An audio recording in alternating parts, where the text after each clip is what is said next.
انسانوں کی رہنمائی کے لیے اللہ رب العزت نے اپنے پیغمبروں کو مبعوث فرمایا، اور ایک نہیں، دو نہیں، 100 نہیں، 1000 نہیں، بلکہ حدیث پاک کا خلاصہ مفہوم یہ ہے، کم و بیش 1,24,000 انبیاء کرام علیہم السلام کو اس دنیا کے اندر مبعوث فرمایا، صرف اسی مقصد کے لیے کہ اللہ رب العزت اپنے بندوں کو اللہ رب العزت کے تعارف کرائے، اور صرف دنیاوی زندگی میں اللہ رب العزت کے حکموں کے مطابق زندگی گزارے۔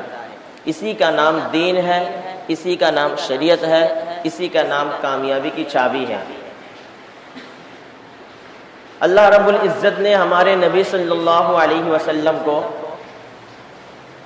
امام الانبیاء بنایا ہے، سید الانبیاء بنایا ہے، تمام انبیاء کرام علیہم السلام کے سردار ہے۔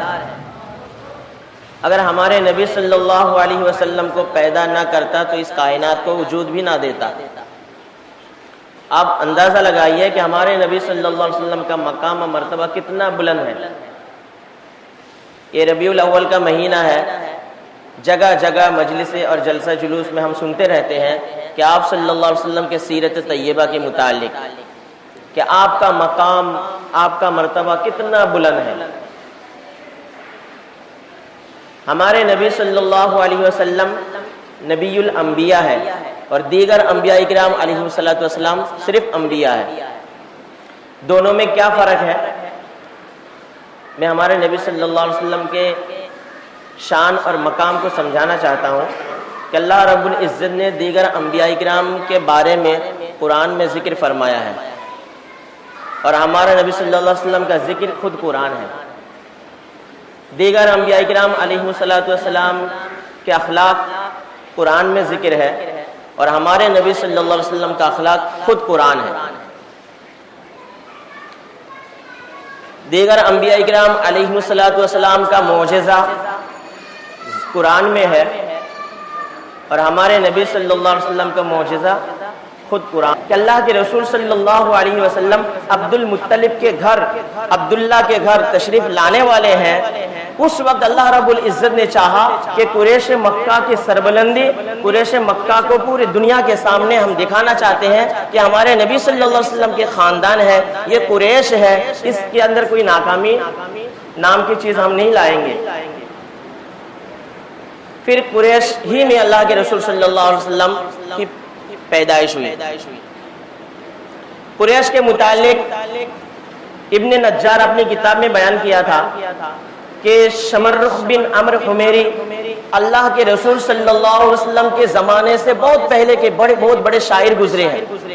ابھی اللہ کے رسول صلی اللہ علیہ وسلم دنیا میں تشریف لائے نہیں، اس سے پہلے کا واقعہ شمرخ بن عمرو حمیری وہ شعر میں کہتا ہے وَلَهُمْ آخِرُ الزَّمَانِ نَبِيٌّ یکسر القتل فیہم والخموشہ، آخری زمانے میں ایک نبی ظاہر ہوگا قریش سے جو تمام خدا کے نافرمانوں کو قتل کرے گا۔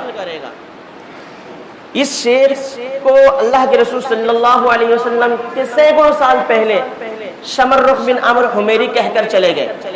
اس کس کی طرف اشارہ ہے؟ بادشاہ بخت نصر، ایک بادشاہ گزرے ہیں، کافر بادشاہ تھا، بڑا ظالم تھا۔ اس زمانے میں ایک اللہ کا نبی جن کا نام حضرت دانیال علیہ السلام، حضرت دانیال علیہ السلام کو اس بادشاہ بخت نصر نے قید کر کے جیل میں رکھ دیا۔ ایک دن بادشاہ بخت نصر ایک عجیب و غریب خواب دیکھا، اور صبح میں وہ خواب بھول گیا۔ کیا خواب دیکھا رات کو اسے کچھ پتہ ہی نہیں۔ اس نے اپنے درباریوں کو بلایا، بادشاہ بخت نصر کہنے لگا کہ ارے بھائی میرے خواب بتا دو، میں ایک رات کو عجیب و غریب خواب دیکھا اور خواب کی تعبیر بھی بتا دو۔ سب لوگ پریشان ہیں کہ بادشاہ سلامت، ہم آپ کا خواب بھی بیان کریں اور خواب کی تعبیر بھی بیان کریں، یہ کیسے ممکن ہے؟ بادشاہ کہنے لگا کہ اگر تم میرے خواب کی تعبیر بتا سکتے ہو تو کیا میرے خواب نہیں بیان کر سکتے؟ اس کا مطلب تم جھوٹے ہو۔ بس 3 دن کی مہلت دیتا ہوں، اگر تم نے مجھے خواب بیان کیا اور خواب کی تعبیر بھی بتائے تو سلامت ہے، ورنہ تمہارا سب کو قتل کیا جائے گا۔ یہ ایسی بات تھی، پریشان کن بات۔ یہ بات پہنچی حضرت دانیال علیہ السلام کے پاس۔ حضرت دانیال علیہ السلام اللہ کے نبی تھے، ابھی جیل میں قید ہیں۔ جب ان کے پاس یہ خبر پہنچی، انہوں نے کہا کہ ٹھیک ہے، مجھے لے چلو، بادشاہ کو میں خواب بھی بیان کروں گا، بادشاہ کے خواب کی تعبیر بھی دوں گا۔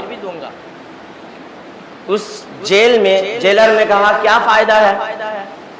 حضرت دانیال علیہ السلام کہنے لگے بادشاہ خوش ہو جائے گا، مجھے رہائی ملے گی، تمہیں انعام ملے گا، درباریوں کی جان چھوٹ جائے گی، فائدہ تو یہ ہے۔ کہا ٹھیک ہے، بادشاہ کے پاس خبر پہنچی۔ اس بادشاہ بخت نصر نے کہا اس شخص کو جیل سے شاہی لباس پہنا کر میرے دربار میں لے کے آؤ۔ چنانچہ حکم کی تعمیل کی گئی۔ جب حضرت دانیال علیہ السلام اللہ کے نبی بادشاہ بخت نصر کے دربار میں پہنچے، معمول کے مطابق اس کے خلاف داخل ہوئے۔ بادشاہ تعجب سے پوچھا کہ ارے آج تک جب میرے دربار میں کوئی شخص آتا ہے سب سے پہلے مجھے سجدہ کرتا ہے اور آپ مجھے سجدہ نہیں کیا۔ حضرت دانیال علیہ السلام اللہ کے نبی کہنے لگے کہ بادشاہ سلامت، میں نے آپ کو سجدہ آپ کے فائدے کی وجہ سے نہ کیا۔ بادشاہ کو سمجھ میں نہیں آیا کہ مجھے سجدہ میرے فائدے کے واسطے نہیں کیا، کیا بات؟ دانیال علیہ السلام نے کہا کہ بادشاہ میرا ایک رب ہے، اللہ ہے، اس نے مجھے خواب کی تعبیر بھی سکھائی ہے اور ساتھ میں یہ بھی بتایا اگر تم میرے علاوہ کسی اور کے سامنے سجدہ کرو گے، میرے علاوہ کسی اور کے سامنے سر جھکاؤ گے تو میں تمہیں خواب کے تعبیر کا علم چھین لوں گا۔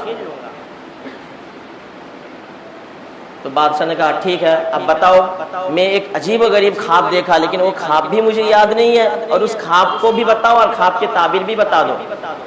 حضرت دانیال علیہ السلام اللہ کے نبی تھے، کہنے لگے کہ بادشاہ تو نے ایک بہت بڑا بت دیکھا ہے جس کا سر آسمان پہ، جس کے پیر زمین پہ، جس کے کندھا مشرق میں، جس کے ایک کندھا مغرب میں، اتنا بڑا بت دیکھا ہے۔ بادشاہ نے کہا صحیح بتایا۔ دانیال علیہ السلام کہنے لگے چہرہ اس کا سونے کا، سینہ اس کا چاندی کا، پیٹ اس کا پیتل کا، ران اس کے تانبے کا، پنڈلی اس کے لوہے کا اور پیر اس کے مٹی کا۔ بادشاہ کہنے لگے بالکل صحیح بات بتائی۔ پھر کہا بادشاہ تو نے دیکھا آسمان سے ایک پتھر آیا اور اس بت کے سر پر لگا، بت گر گیا، چور چور ہو گیا، اور وہ پتھر جو چمکتا ہوا پوری دنیا میں روشن ہو گئی۔ بادشاہ نے کہا بالکل صحیح بات بتایا، میں نے خواب میں یہی چیز دیکھا تھا۔ بادشاہ نے کہا کہ آپ مجھے اس خواب کی تعبیر بتا دو۔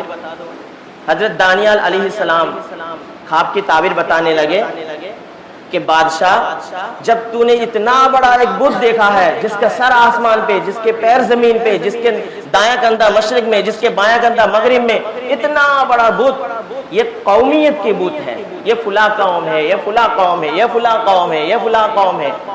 چہرہ اس کا سونے کا دیکھا، سینہ اس کا چاندی کا دیکھا، پیٹ اس کا پیتل کا دیکھا، ران اس کے تانبے کا دیکھا، پنڈلی اس کے لوہے کا دیکھا اور پیر اس کے مٹی کا دیکھا۔ جو چہرے سے سونے کا، اس سے مراد کیا ہے؟ اس سے مراد ہے یوم جرمن، قوم جرمن، وہ دنیا کے اندر تہذیب و تمدن میں بہت آگے ہے۔ تو نے جو چہرہ چاندی، سینہ چاندی کا دیکھا وہ تیری اولاد ہے، جو تہذیب و تمدن میں اس سے پیچھے ہے، اس کے نیچے ہے۔ تو نے جو پیڑ دیکھا پیتل کا، اس سے مراد وہ یمن ہے، جو تہذیب و تمدن میں اس وقت اس سے نیچے ہے۔ جو تو نے ران دیکھا تانبے کا، اس سے مراد قوم عرب ہے، جو تہذیب و تمدن میں اس سے نیچے ہے۔ جو تو نے پنڈلی دیکھا، جو تو نے پنڈلی دیکھا لوہے کا، اس سے مراد قوم حبشہ ہے، جو تہذیب و تمدن میں اس سے پیچھے ہے۔ جو تو نے پیر دیکھا مٹی کا، وہ اس سے مراد دو عورتوں کی حکومت ہے جو تیری حکومت کو کمزور کر دے گا۔ بادشاہ نے کہا کہ اچھا پھر آگے کیا ہے؟ حضرت دانیال علیہ السلام کہنے لگے ارے جو تو نے دیکھا ایک آسمان سے پتھر آیا اس بت کے سر پر لگا، بت چور چور کر ہو کر گر گیا، اس سے مراد آخری پیغمبر محمد الرسول اللہ صلی اللہ علیہ وسلم کا مبارک دین ہے جو اس قومیت کے بت کو توڑ کر نیست نابود کر دے گا، اور وہ پتھر دنیا میں پھیل گیا، اس سے مراد آخری نبی پیغمبر کا دین ہے جو قیامت سے پہلے ہر کچے پکے مکان میں داخل ہو کر رہے گا۔